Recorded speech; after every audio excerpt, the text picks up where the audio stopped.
What's good, everyone? It's your boy Salos back again with another Fire Emblem Heroes video, and man, I just had a blast of the past saying that.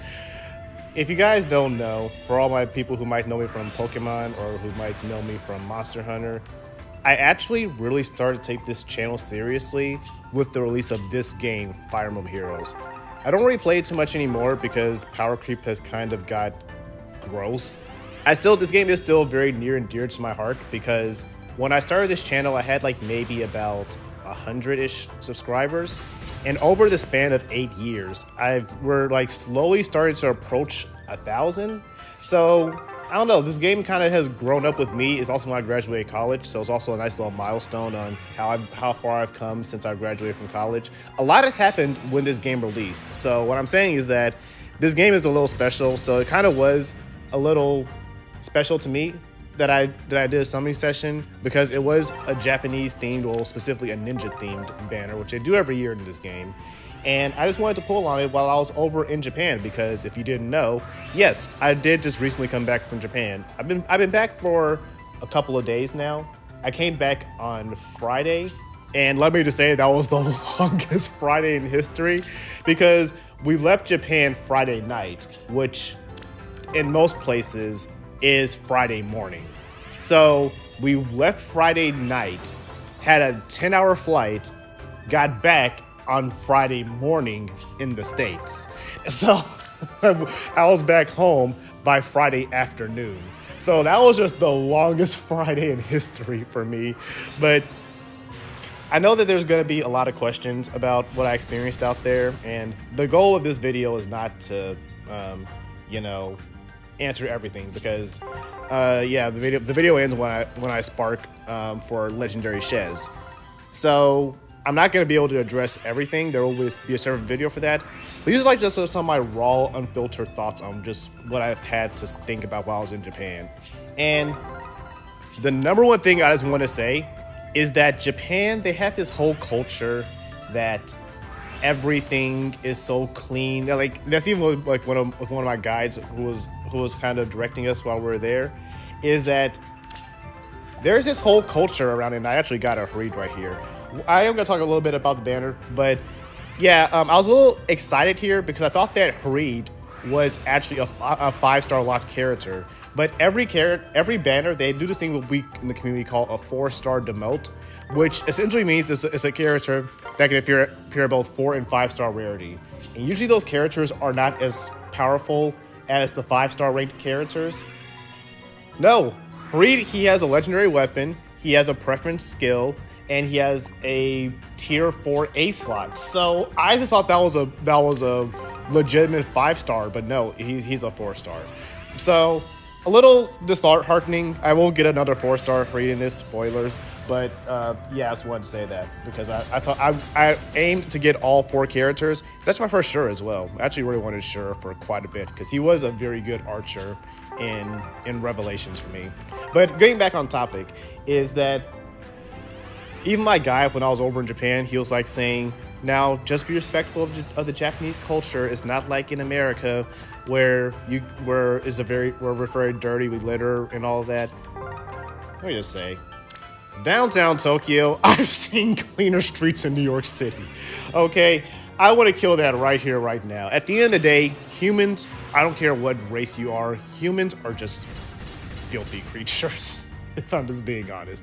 Now, I will say there wasn't a trash can for a good little bit, but I literally have watched people purchase their bento boxes, eat them right there in the street, and just throw the box on the ground. So it's like, yes, there aren't any trash cans. I want to say like there's probably 1 trash can for every 2 miles you travel, but that's not going to stop people from being people. But on a more positive note, one thing that I will say is that Japan is just a very respectful culture. Like I already knew that, and a lot of people tie that to they don't want to bring dishonor to their family, and I'm not sure how true that actually is, but I can say that people just have respect for one another with it. Well, I'll get to that. In Tokyo, there is a lot of respect for everyone because there are some pictures. You guys might be looking at some pictures of Tokyo right here, but Yeah, there was it looks kind of like downtown, like a downtown city in America or something. But I want to say visually, it felt like I never left the United States. But culturally, it couldn't have felt any more different.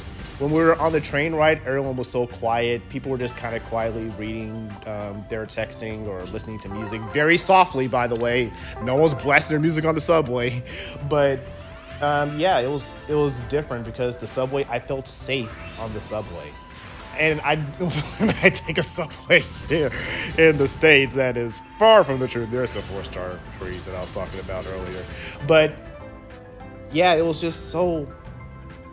I don't want to say weird, but also there's this one interaction that's just burned in my brain, and this person probably didn't think anything of it. There was a time when I was in the subway system because even like locals in Japan always talk about how confusing the subway system can be over there, and there was a time where I got separated from my group for a little bit. So you kind of know how people do. If you get separated from a group and you don't know where you're going, you kind of try to speed up to catch up with them. So I think this girl must have been late for work or something. But we were both speeding to a very narrow elevator, and I was about to speed dart off in front of her, but I was just always trained ladies first, hold the door for a lady, that type of stuff. So I just kind of let her go in front of me, and then she turned to me, did a very respectful bow, and just walked up the stairs. Walked up the elevator, and I was just like, oh. Like, I don't know why the interaction is just burned in my mind, but I guess it was because if I was in America, I already know if I did that in America, I know how that would have played out. I would have said, go ahead, it wouldn't really matter, the girl probably wouldn't even address me whatsoever, and just ran up the elevator. That's probably how that would have turned out here in America. But, and like I said, it's just respect for all people, and like I said, there was no word spoken because I couldn't speak Japanese, but I don't know, it was sweet. Also, one thing that's not so sweet though is that I don't really have any proof of this because it's something that's not really spoken, but I did talk to some of my friends who live in Japan and who have migrated over there, and they can confirm that the Japanese, they don't really express their feelings all that much. And in retrospect, it really does put into perspective why that movie K-pop Demon Hunters blew up the way it did, because the song Golden, the one that's been blowing up all over the charts, some of the original lyrics kind of hint on the fact that EJ, the lead singer of Contrix, the original version of that song was basically her just trying her best to move from Seoul, I think you say Seoul in Korea. It's like saying from Seoul to LA, and it's basically like her just saying that she just wants a better life for herself, and she'll be shining the way she was meant to be.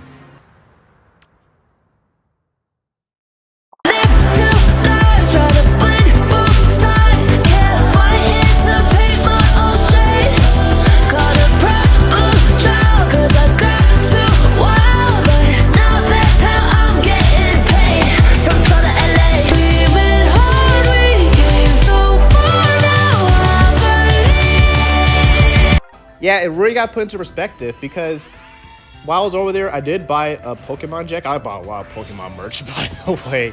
That's going to be in the official Japan video. But yeah, while I was over there, it was kind of interesting because I could tell that there were two instances where I noticed this. One is that I was wearing a jacket over there. It was from the latest Pokemon game, Legend ZA.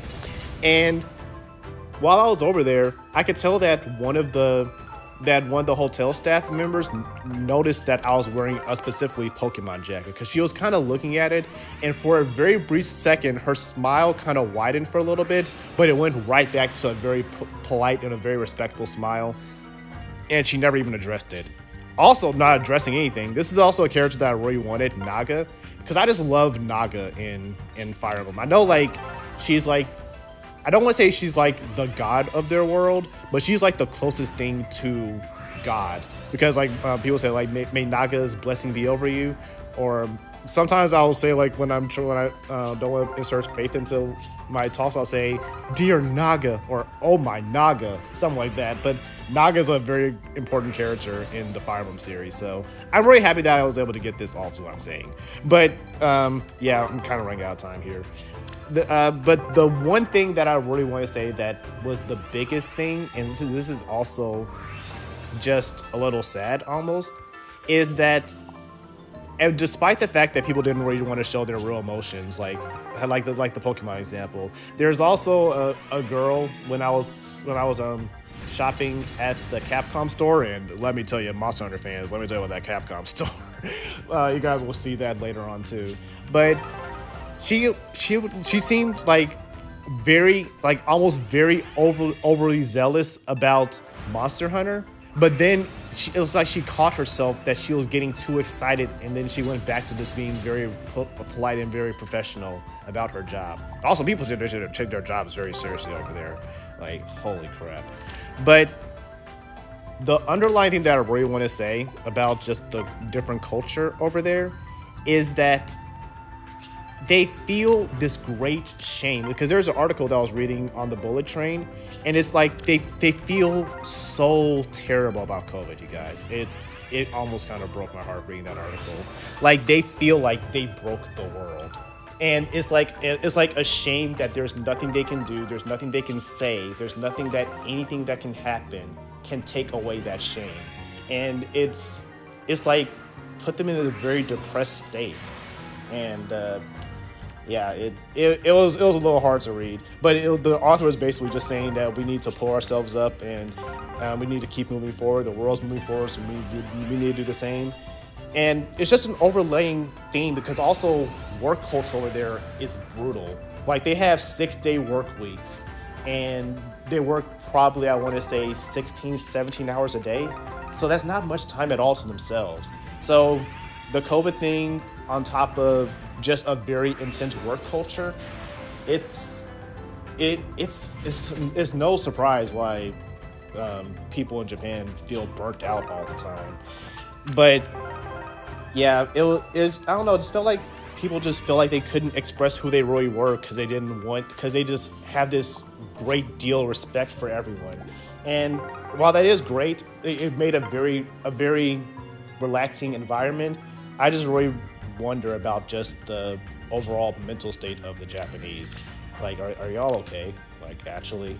But overall, those like the three main things I really wanted to say. Overall, it was a great trip. And the one thing that really stuck with me is that my family travels a lot. Like, I think that on average, my family has everyone except for me, because I don't really get a chance to travel that much, is that I think everyone in my family has been to, at minimum, 4 of the 7 continents. And usually by the end of the trip, they all say the same thing, that they can't wait to get back to America. But this is the first time where we were just all kind of sitting at dinner, and we all just said, how can we bring this peace and this tranquility? How can we bring this into our everyday lives back in America? And I think what everyone was really trying to say is that we just didn't want to leave. Now, for me, I already knew this about myself before I even went on the trip. Like, when we went to lunch and dinner, they were playing Fire Force in the background. They were playing Naruto Shippuden in the background of like 4 or 5-star restaurants. Of course I don't want to leave here. On the subway, there are literally Hatsune Miku concert tickets on there. Like, of course I don't want to leave a place like that. But on a more serious note, it's just a level of peace that I don't think I've ever experienced anywhere else in the world.